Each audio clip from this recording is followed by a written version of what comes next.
Hello student, स्वागत है आप सभी का सारण गुरु के डिजिटल प्लेटफॉर्म पे। मैं गौरव सिन्हा, आपका केमिस्ट्री टीचर।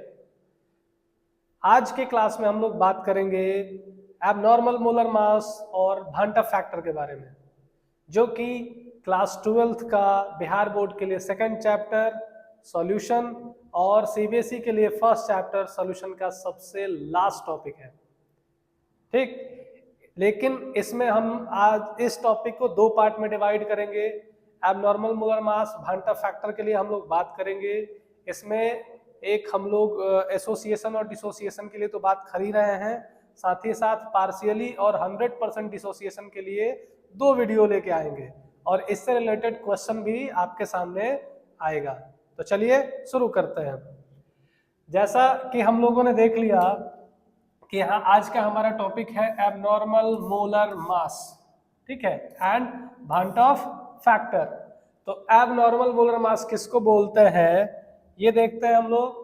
तो एबनॉर्मल मोलर मास का मतलब क्या हो गया कि इसको अगर हम हिंदी में बात करें तो हिंदी में हम लोग इसको बोलेंगे असामान्य। एबनॉर्मल का मतलब क्या होता है? असामान्य मोलर द्रव्यमान। अब असामान्य मोलर द्रव्यमान का मतलब क्या है कि द मोलर मास यानी कि मोलर द्रव्यमान दैट इज आइदर लोअर और हायर देन एक्सपेक्टेड और नॉर्मल मोलर मास, यानी कि जो सामान्य द्रव्यमान है उससे या तो ज्यादा हो जाए या उससे क्या हो जाए, कम हो जाए। एक्सपेक्टेड का मतलब क्या है कि जैसा हम सोच रहे थे, जैसा उम्मीद था, उससे ज्यादा उससे कम हो जाए, तो उस मास को हम लोग क्या बोलते हैं? एबनॉर्मल मोलर मास या असामान्य मोलर द्रव्यमान बोलते हैं। क्लियर? अब इसकी क्या जरूरत है? तो इसकी जरूरत इसलिए आती है कि कई ऐसे सॉल्यूट हैं जो होता क्या है ना कि जब सॉल्यूशन में जाते हैं तो पार्टिकल्स का या तो जुड़ जाते हैं या तो डिसोसिएट हो जाते हैं या उनमें कोई चेंज नहीं होता है। तीन टाइप का कंडीशन जनरेट होता है। क्या क्या होता है? ऐसे कुछ सॉल्यूट हैं जैसे कि NaCl। अगर हम सोडियम क्लोराइड को पानी में डालते हैं तो आपको ये लग रहा है कि सोडियम क्लोराइड का एक पार्टिकल्स जाके पानी में डिसॉल्व हो रहा है, लेकिन जब वो घुलेगा पानी में तो वो Na+ और Cl- के फॉर्म में डिसोसिएट हो जाएगा। यानी दो आयंस, आपने जो कंपाउंड है आयनिक कंपाउंड वो एक डाला, एक पार्टिकल्स डाला और जाके कितने पार्टिकल्स हो गए सॉल्यूशन में? दो पार्टिकल्स हो गए। तो वहां क्या होगा कि वैसे इफेक्ट करता है आपके कॉलिगेटिव प्रॉपर्टी पर। अब कॉलिगेटिव प्रॉपर्टी पर इफेक्ट करने का मतलब क्या है कि अगर चूंकि colligative property number of particles पर डिपेंड करता है, और जब colligative property number of particles पर डिपेंड करता है और यहाँ पार्टिकल्स या तो बढ़ रहा है चाहे घट रहा है, यानी कि एबनॉर्मल मोलर मास जो है वो डायरेक्टली रिस्पॉन्सिबल होगा कॉलिगेटिव प्रॉपर्टी डिसाइड करने के लिए। इसलिए इस टॉपिक में, इस चैप्टर में सबसे लास्ट टॉपिक ये इसको इंक्लूड किया गया है कि वो आपके कॉलिगेटिव प्रॉपर्टी पर कैसे अफेक्ट डाल सकता है, प्रभावित कर सकता है। तो हम लोग यहां देखें कि abnormal molar mass can be explained by the factor. एक गुणांक है, फैक्टर को क्या बोलते हैं? एक गुणांक होता है जिससे हम इसकी क्या कर सकते हैं? व्याख्या कर सकते हैं, जिसका नाम पता है? Van't Hoff factor. Van't Hoff factor which decide the extent. Extent का मतलब क्या हो गया? सीमा बोल सकते हैं, शक्ति बोल सकते हैं, डिसोसिएशन और association of solute particles in solution. यानी कि एक ऐसा गुणांक है जो बताएगा कि कितना ये टूटा और कितना जुड़ गया या उनमें कोई चेंज हुआ कि नहीं, जिसको हम लोग भांटा फैक्टर के नाम से जानते हैं। तो कैसे इसको परिभाषित करेंगे कि द रेशियो ऑफ पार्टिकल्स, किसका रेशियो? यानी कि कणों का अनुपात। किस कणों का? Particles concentration to substance concentration. यानी कि जो कण हमने लिया है और जो हमने पदार्थ लिया था उसका सांद्रण बाय मास। किसके द्वारा? मास के द्वारा। When the substance is dissolve, अगर वो डिसॉल्व होता है तो उसके पार्टिकल्स कितने बने थे और हमने कितना पार्टिकल्स लिया था, उसके डिवीजन को हम लोग क्या बोलते हैं? भांट ऑफ फैक्टर बोलते हैं। इसके लिए इससे रिलेटेड हम लोग इसको ऐसे बोल सकते हैं कि becomes abnormal which can be explained by Van't Hoff factor, जिसको पता है किससे डिनोट करते हैं, इसको हम लोग डिनोट करते हैं आई से। किससे डिनोट करते हैं? आई से। तो I is equal to normal molar mass by observed molar mass, या एबनॉर्मल मोलर मास हो जाता है। Observed colligative property, normal colligative property, divide करेंगे एक्चुअल नंबर ऑफ पार्टिकल्स। हमको मेन ज्यादा इंपॉर्टेंट क्या है ना, ये तो अगर हम कम ज्यादा भी समझे तो ठीक है, लेकिन इसको हमको समझना क्या है, ज्यादा जरूरी है।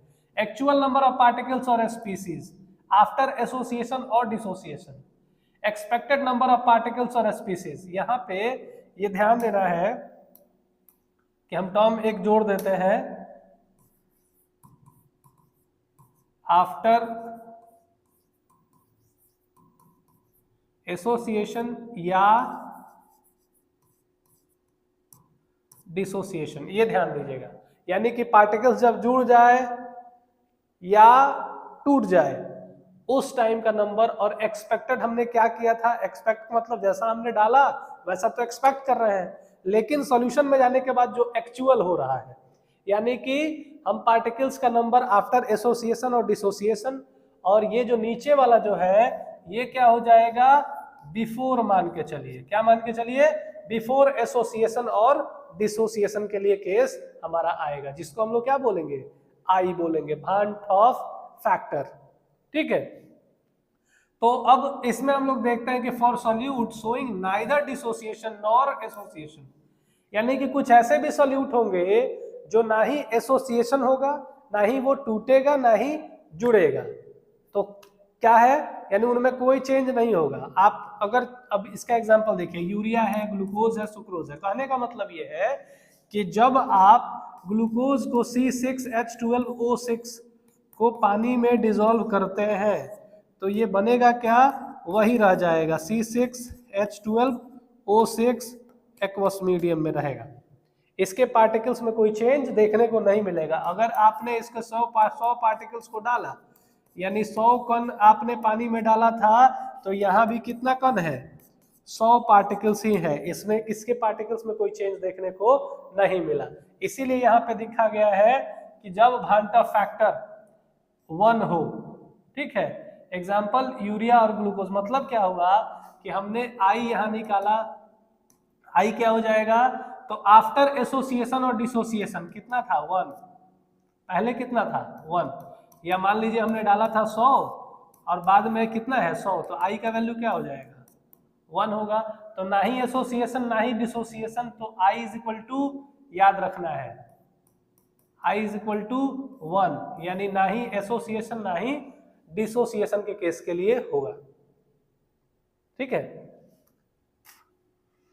फॉर सॉल्यूट शोइंग डिसोसिएशन, अगर डिसोसिएशन का मतलब क्या होता है, विखंडन, टूट रहा है, नंबर ऑफ पार्टिकल्स बढ़ जाएगा। The van't Hoff factor I is greater than 1। क्या मतलब है इसका, इसको समझते हैं। इसको समझने के लिए यहां देखिए FeCl3 है, ठीक है, ये डिसोसिएट हो गया। मान लीजिए हमने यहाँ पे इसका 5 पार्टिकल्स लिया था, कितना, 5 Fe, और FeCl3 5 लिया था, यानी Fe3 + 5, और Cl3 जो है ये कितना हो जाएगा, ये 3 Cl में डिसोसिएट हो गया। पता है ये कितना हो गया, 15 हो जाएगा। यानी टोटल पार्टिकल्स हमारा यहाँ अगर हम I निकालेंगे तो टोटल पहले हमारा कितना था, बाद में जो है वो 20 है, पहले कितना हमने पार्टिकल्स लिया था। तो इस तरह से अगर हम निकालें तो I का वैल्यू क्या आ जाएगा, 4 आ जाएगा।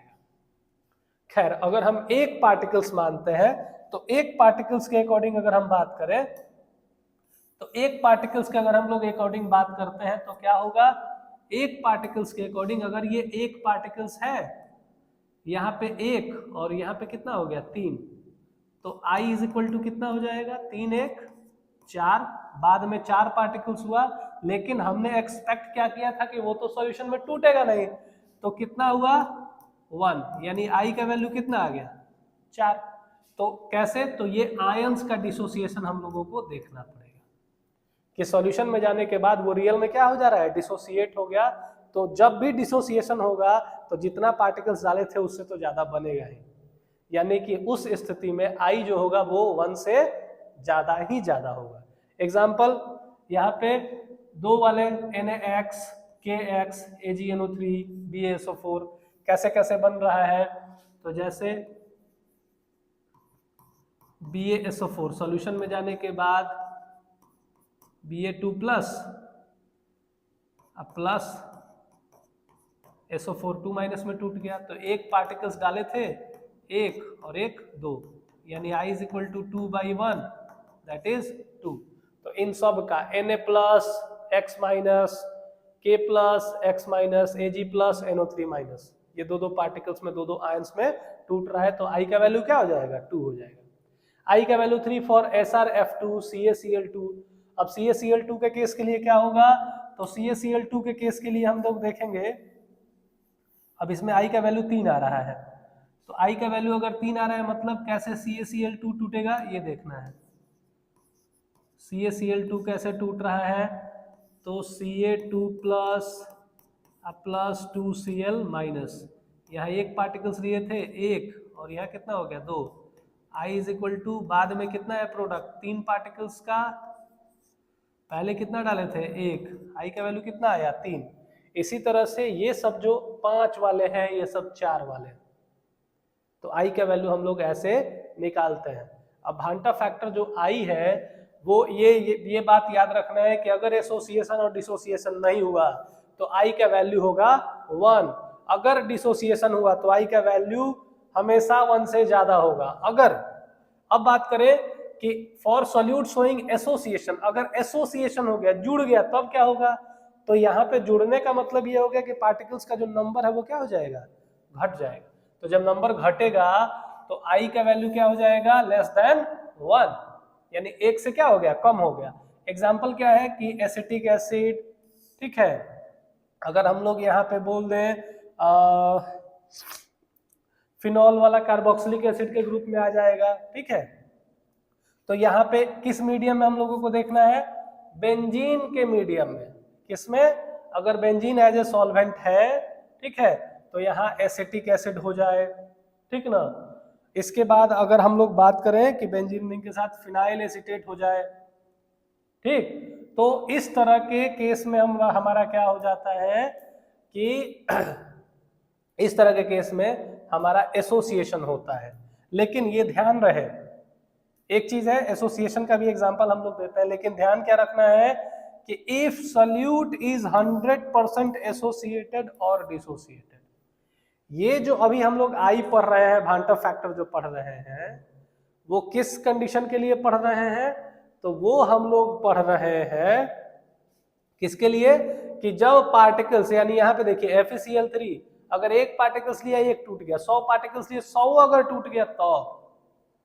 लेकिन अगले वीडियो में हम लोग जो है ये लेके आएंगे कि अगर 100% डिसोसिएशन नहीं हुआ तो उसके लिए भी एक कंडीशन होगा। ऐसा थोड़ी है कि जितना डाले सब टूट ही जाएगा, कुछ ऐसे भी सब्सटेंस होते हैं, कुछ ऐसे भी सॉल्यूट होते हैं जिनका 100% ना ही एसोसिएशन होता है ना ही डिसोसिएशन होता है, तो उसके लिए आई का वैल्यू क्या हो जाएगा, अलग हो जाएगा। उसके लिए आई का वैल्यू क्या होगा, अलग होगा। तो उसके लिए हम लोग अलग क्लास में बात करेंगे, अगले वीडियो में इसको हम लोग लेके आएंगे। तो यहाँ हम लोग देखते हैं कि ये कैसे एसोसिएशन होता है। पहले हम लोग एसोसिएशन वाला कुछ स्टेप यहाँ देख लें, कुछ हम लोग एसोसिएशन वाला कुछ केस देख लेते हैं। जैसे एसिटिक एसिड CH3COOH, अगर हम स्ट्रक्चर बनाए तो ये अगर हम 2 मॉलिक्यूल्स लेते हैं, बेंजीन के सॉल्यूशन में जैसे ही जाता है ये बन जाता है CH3COOH का होल ट्वाइस, डाइमेराइज हो जाता है, डाइमर ऑफ एसिटिक एसिड। यहाँ पे क्या है, यहाँ पे 2 मॉलिक्यूल्स हैं। अब ये क्या हो गया, 1 मॉलिक्यूल्स हो गया, 1 मॉलिक्यूल हो गया, एक कण हो गया। अब यहाँ जब हम I निकालेंगे तो I इज इक्वल टू क्या हो जाएगा, तो पहले कितना था 2, बाद में कितना हो गया 1, तो I इज इक्वल टू 0.5। यानी यहाँ पे एसोसिएशन के केस में क्या होगा कि जो हमारा I है वो हमेशा 1 से छोटा ही रहेगा, क्योंकि ओरिजिनल से वो क्या हो रहा है, एसोसिएशन हो जा रहा है। इसका एसोसिएशन होता कैसे है, तो ये जैसे ही जाएगा, ये हमारा CH3COOH, ठीक ना,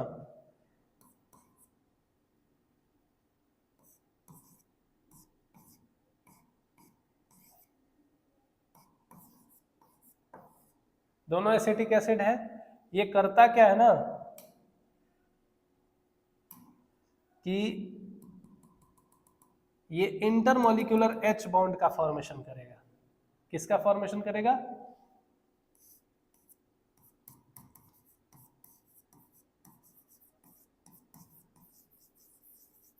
इंटरमोलिक्यूलर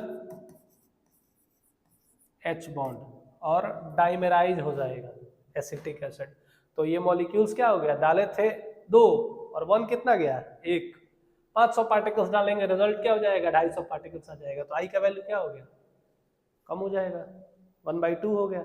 अब I इज इक्वल टू 1/2। अब आप कॉलिगेटिव प्रॉपर्टी उठा के देख लीजिए, कोई भी कॉलिगेटिव प्रॉपर्टी उठाइएगा तो वो डिस्टर्ब हो जाएगा, क्योंकि नंबर ऑफ पार्टिकल्स पे तो वो डिपेंड कर रहा है, और पार्टिकल्स का नंबर सॉल्यूशन में जाने के बाद कम ज्यादा हो गया, तो क्या होगा, कॉलिगेटिव प्रॉपर्टी में चेंज उतना ही देखने को मिलेगा।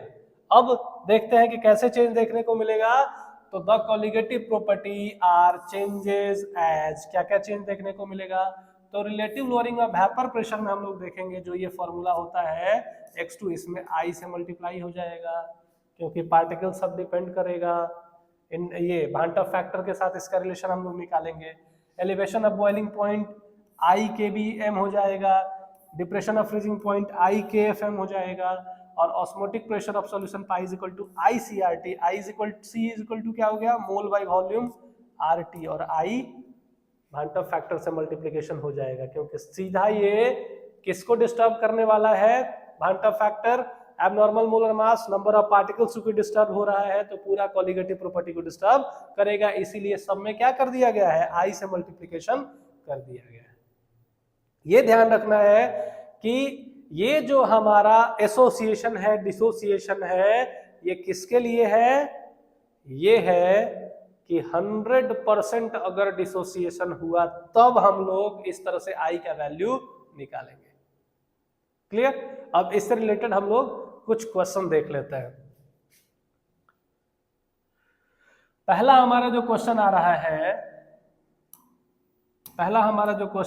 है कि the electrolyte having the same value of भांटा फैक्टर, ठीक ना, as that of Al2SO4 whole thrice if all are 100% ionized is। कह ये रहा है कि अगर एक हमने ऐसा इलेक्ट्रोलाइट दिया, एक ऐसा सॉल्यूशन हमने बनाया जो इलेक्ट्रिसिटी कंडक्ट कर रहा है ऑल्सो, उस टाइप में Al2SO4 का होल थ्राइस का I जितना है, यानी भांटा फैक्टर है, उतना ही इनमें से किसी एक का है, वो बताइए कि कौन है। लेकिन कंडीशन क्या है कि वो जो हमने इलेक्ट्रोलाइट लिया है और ये दिया है, ये 100% आयोनाइज्ड हो रहा है, तभी ये क्वेश्चन में नहीं भी देगा, नहीं देगा तो सिंपल आप मान के चलिएगा कि 100% आयोनाइज्ड वाला फॉर्मूला लगाएंगे, एकदम सिंपल। अगर परसेंटेज दे दिया या बोल दिया कि I डेसिमल में है, इसका मतलब समझ लीजिएगा कि वहां पे क्या हो गया, कोई ना कोई क्या हो रहा है, या तो 100% ना ही एसोसिएशन हो रहा है, ना ही डिसोसिएशन हो रहा है। तो इसके लिए क्या करते हैं, इसके लिए हम लोग देखेंगे पहले K2SO4 कैसे टूटेगा, 2K प्लस प्लस SO4 2-। इसके लिए जो I का वैल्यू है वो क्या होगा, तो यहाँ 2, यहाँ 1, और यहाँ ये कितना था 1, यानी 3/1, ठीक है, 3 आ गया। इसमें देखें हम लोग K3 या यहीं से स्टार्ट कर देते हैं,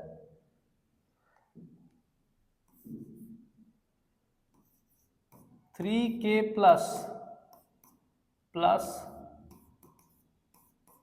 FeCN का होल 6 3 माइनस, ये हो गया 3 और ये हो गया 1।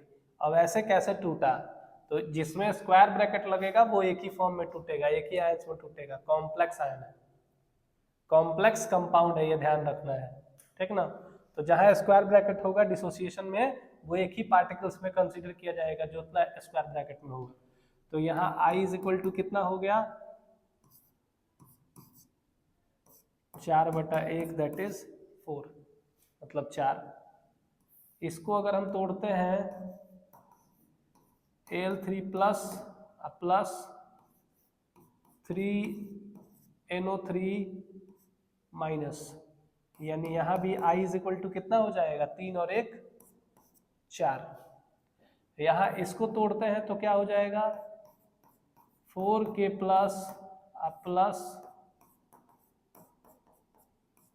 FeCN whole 6 4 minus, I is equal to 4 और 1 5 हो जाएगा। ऊपर वाला हम तोड़ के देखते हैं,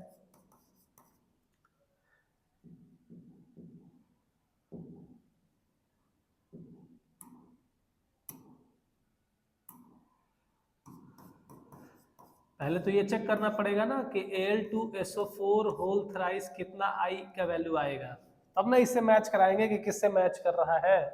तो ये कितना हो जाएगा, ये डिसोसिएट होगा 2Al3 plus 3SO4 2 minus, square bracket नहीं भी लगेगा तो चलेगा, SO4 2 माइनस, यानी यहाँ पे I इज इक्वल टू कितना हो गया 2 और 3, I इज इक्वल टू कितना हो जाएगा 5। ये किससे मैच कर रहा है? तो ये हमारा मैच कर रहा है किससे, 3 नंबर या 4 नंबर? 4 नंबर से मैच कर रहा है, ठीक। दोनों में I का वैल्यू क्या है, सेम है, अगर ये 100% आयोनाइज होते हैं तो। क्लियर? आगे का क्वेश्चन देखते हैं। अगला क्वेश्चन है विच ऑफ द फॉलोइंग, इनमें से कौन किस सॉल्यूशन में having the highest boiling point. अब बॉइलिंग पॉइंट हाई हो जाएगा, तो बॉइलिंग पॉइंट हाई का मतलब क्या है, हमने अभी पढ़ा है एलिवेशन ऑफ बॉइलिंग पॉइंट, यानी क्वथनांक का उन्नयन। I is equal to KB into M, यानी TB directly proportional to I, यानी I का वैल्यू जिसका ज्यादा होगा क्वथनांक में उन्नयन उतना ही ज्यादा देखने को मिलेगा। जितना I का वैल्यू होगा हिमांक में अवनमन उतना ही ज्यादा होगा, यानी कि डिप्रेशन इन केस में फ्रीजिंग पॉइंट उतना ही ज्यादा होगा, यानी कि I से रिलेशन आप देख लीजिएगा, I का वैल्यू जितना ज्यादा ऑस्मोटिक प्रेशर उतना ही ज्यादा, I का वैल्यू जितना ज्यादा relative lowering of vapour pressure उसका उतना ही ज्यादा होगा। कब? जब यहाँ पार्टिकल्स का कंसंट्रेशन सेम होगा तब, ये भी ध्यान रखना है। और यहाँ सारे का सबका क्या है, सभी का कंसंट्रेशन जो है वो एक समान है, तो एक समान है इसका मतलब यहाँ भी हमने देख लिया कि जिसका I ज्यादा यानी बॉइलिंग पॉइंट का एलिवेशन ज्यादा और हाईएस्ट बॉइलिंग पॉइंट भी उसका होगा। अब यहाँ पे Na किस में टूटेगा, Na प्लस OH माइनस, यानी I इज इक्वल टू कितना हो गया, तो I इज इक्वल टू हो गया 2, ठीक ना। इसको साइड करते हैं, ठीक है। यहाँ पे अगर हम बात करें NH4, ये जो है NH4 प्लस NO3 माइनस में टूटेगा, यानी यहाँ भी I इज इक्वल टू कितना आ गया 2। Na2SO4 ये टूटेगा 2